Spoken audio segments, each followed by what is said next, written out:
अस्सलामु अलैकुम वरहमतुल्लाहि वबरकातुहू। बिस्मिल्लाहिर्रहमानिर्रहीम।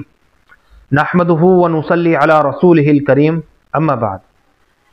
प्यारे भाइयों, बुजुर्गों और दोस्तों और अजीज साथियों, दावत व तबलीग की मुबारक मेहनत सरासर उसूलों पर और कुर्बानियों पर मबनी है। जिस दर्जे की आदमी की फ़िक्र और कुर्बानी होगी, उसी दर्जे का उसका ईमान होगा। हज़रत जी मौलाना इलियास साहब रहमतुल्लाह अलैह फरमाया करते थे कि इल्म को अमल से जोड़ने वाली चीज़ फ़िक्र है। जिस दर्जे की आदमी की फ़िक्र होगी, उसी दर्जे का उसका अमल होगा।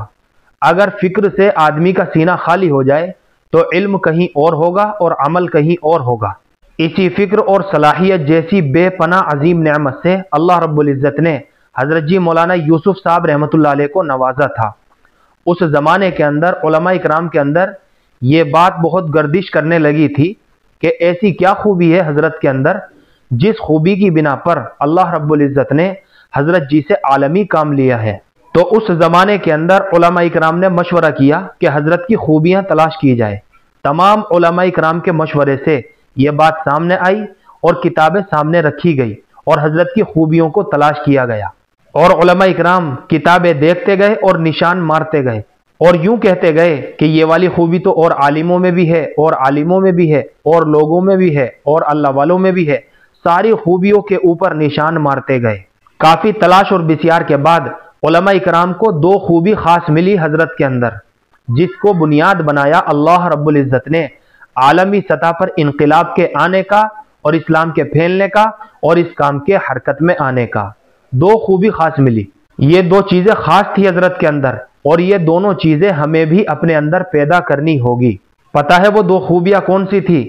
उलमा यूं कहते हैं, एक खूबी तो ये थी हज़रत के अंदर, एक तो हज़रत जी तौहीद में, यकीन में और तवक्कुल में अपने ज़माने के अंदर सबसे आला दर्जे के थे। इनसे ज़्यादा आला दर्जे की तौहीद और ईमान का मेयार किसी का नहीं मिलता था। तौहीद, तवक्कुल, यकीन का मेयार आला दर्जे का था, किसी से मेल नहीं खाता था। अल्लाह ताला पर तवक्कुल, एतमाद, भरोसा, तौहीद और ईमान का मेयार सबसे ज़्यादा था। एक खूबी तो ये मिली। दूसरी खूबी हज़रत के अंदर ये मिली कि इस्लाम को फैलाने के लिए पूरी फनाहियत के साथ लगे हुए थे। दिन रात लगे रहते थे, दावत की मशगूली में हर वक्त लगे रहते थे।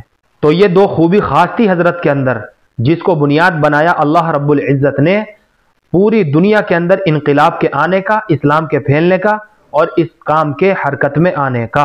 अगर ये चीज़ें हमारे अंदर भी पैदा हो गई तो इंशाअल्लाह अल्लाह रब्बुल इज़्ज़त आलमी सतह पर हमसे भी काम लेंगे।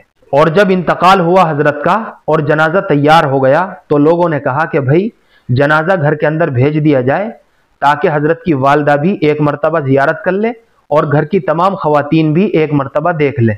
हज़रत जी मौलाना यूसुफ साहब रहमतुल्लाह अलैह का जनाजा जब घर के अंदर दाखिल किया गया तो माँ ने अपने बेटे की ज़ियारत की और माँ ने चेहरा देखते ही ये कहा कि आज मैंने पूरी ज़िंदगी में अपने बेटे को बड़ी राहत, सुकून, चैन और इत्मीनान के साथ सोते हुए देखा है।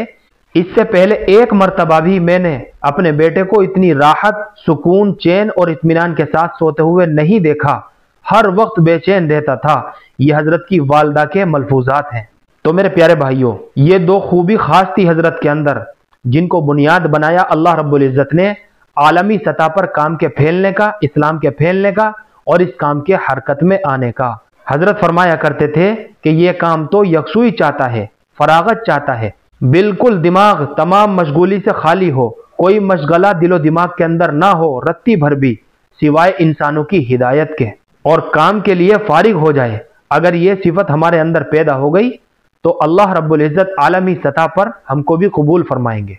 अल्लाह से दुआ है कि अल्लाह रब्बुल इज़्ज़त आखिरी सांस तक दीन के कामों में लगे रहने की और चलते रहने की तौफीक नसीब फरमाए। फ़कत वल्लाहु आलम।